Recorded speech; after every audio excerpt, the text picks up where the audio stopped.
Greetings and happy to have everyone with us once again. We're happy to bring on our next guest who is doing extraordinary things when it comes to XR. He is a friend of GatherVerse, he is a community member, and he is a dear friend of mine. Tony, we're happy to have you with us today, aka the Scared Ghost. How are you? Hey Chris, it's a pleasure to speak with you again. Thanks for this invite and good morning or evening to everyone that is listening to us. I'm very happy that I'm here, so let's start. Let's begin. Tony, you have had an extraordinary career thus far. You certainly are one of the most documented, contemporary to our time, foremost leaders when it comes to understanding immersive technologies across a significant wide range. You've had the pleasure of being able to deal with so much hardware, with so many companies that you've been able to interact with, the incredible things that you're doing, not only in Europe, but around the world, the things that you've seen, the people that you've interviewed, the things that you've expressed.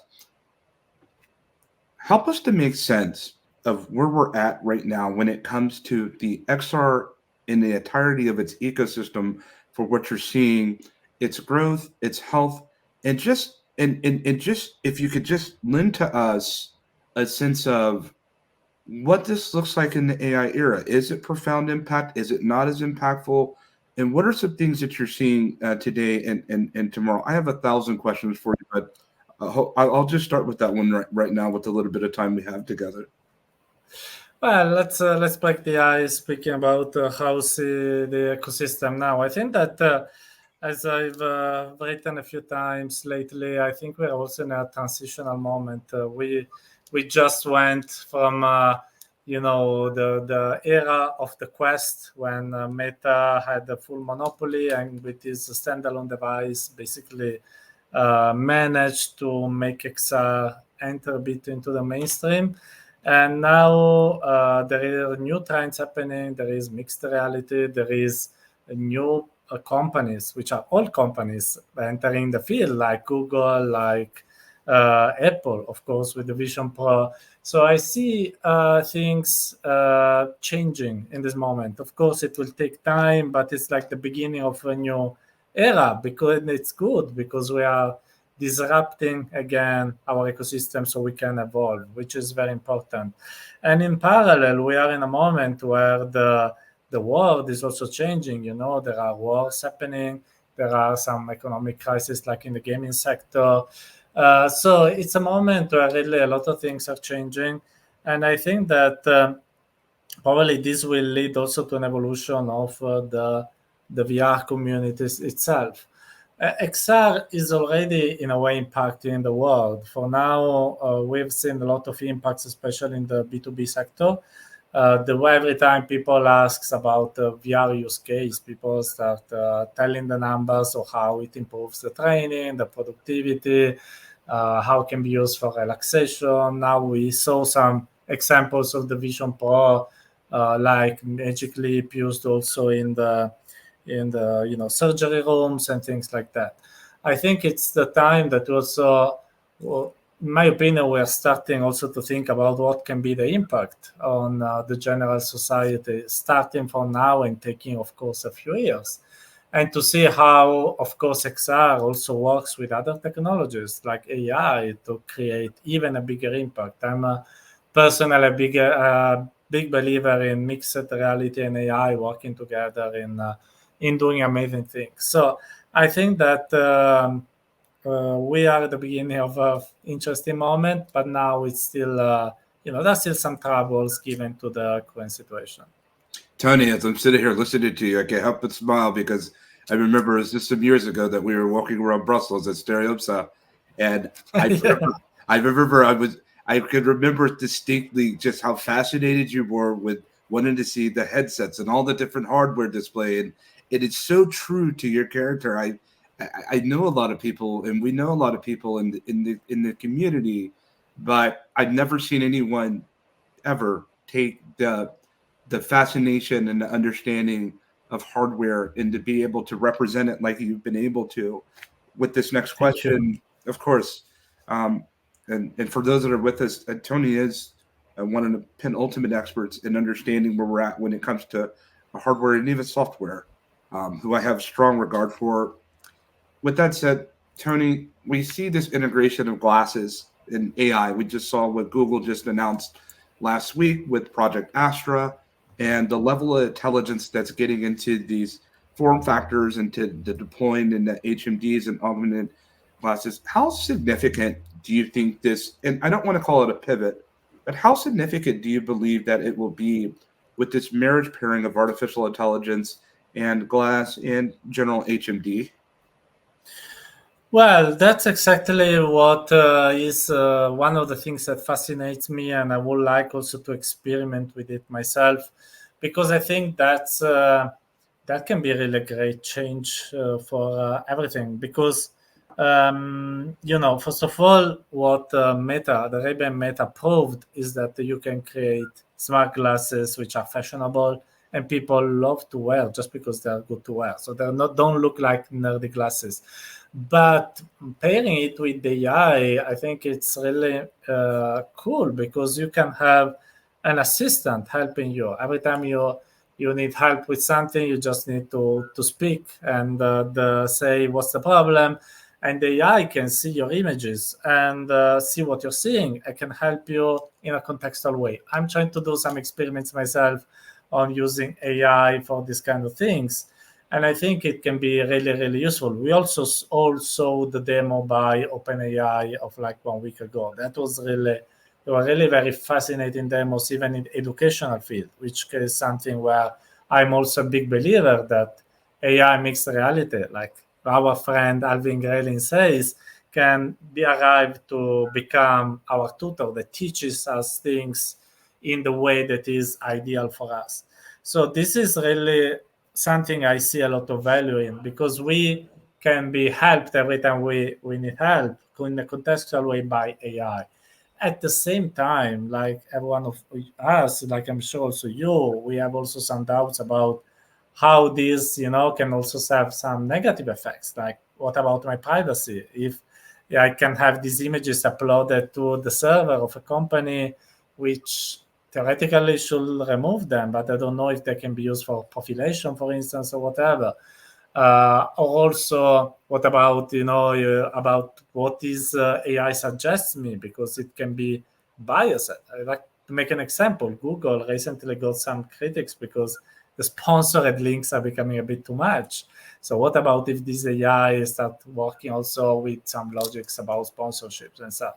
So there is a lot of good potential, but also some potential risks, and that's why what I always say is not to be scared by default, but let's bring on the discussion in the community. Let's discuss with companies. Let's discuss with associations that help with privacy. Let's try to find a solution instead of removing the technology because we're afraid of what can happen. Because I think it can also bring a lot of good to us.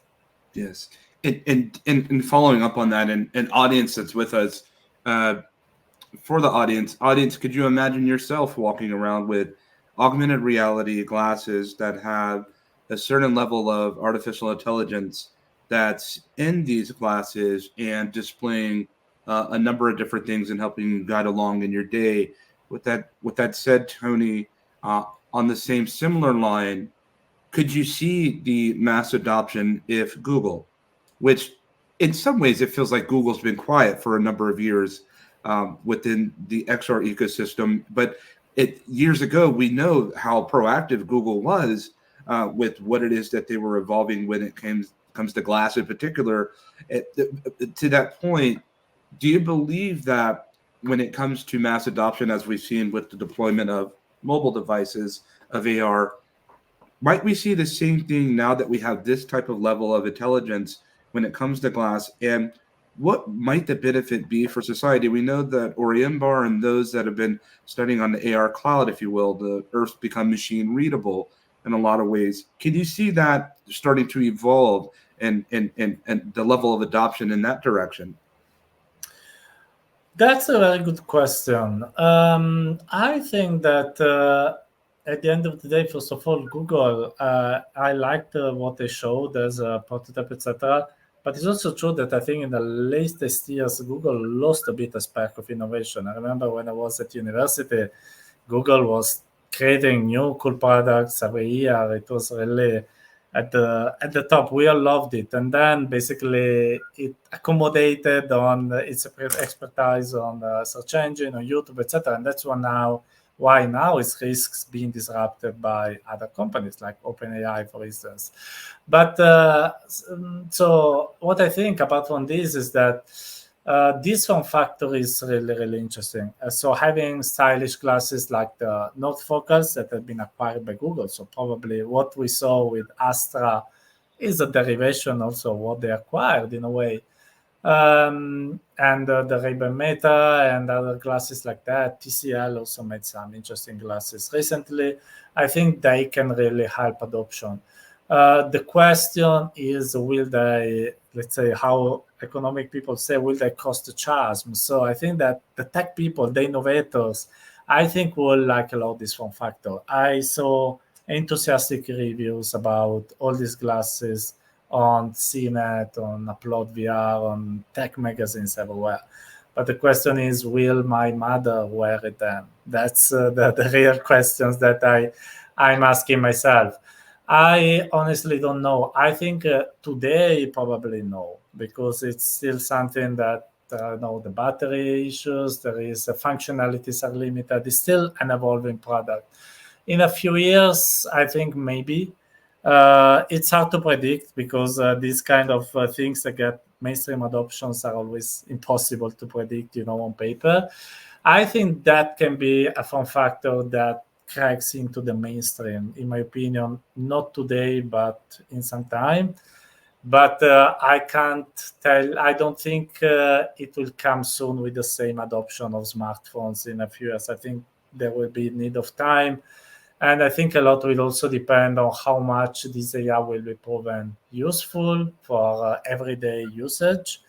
And because, like, when I walk in the street, I don't always need help from some AI, for instance, today. And also for how much people will that are outside our circle will be scared of wearing them, because we know what happened with Google Glass. People started calling people wearing them glassholes.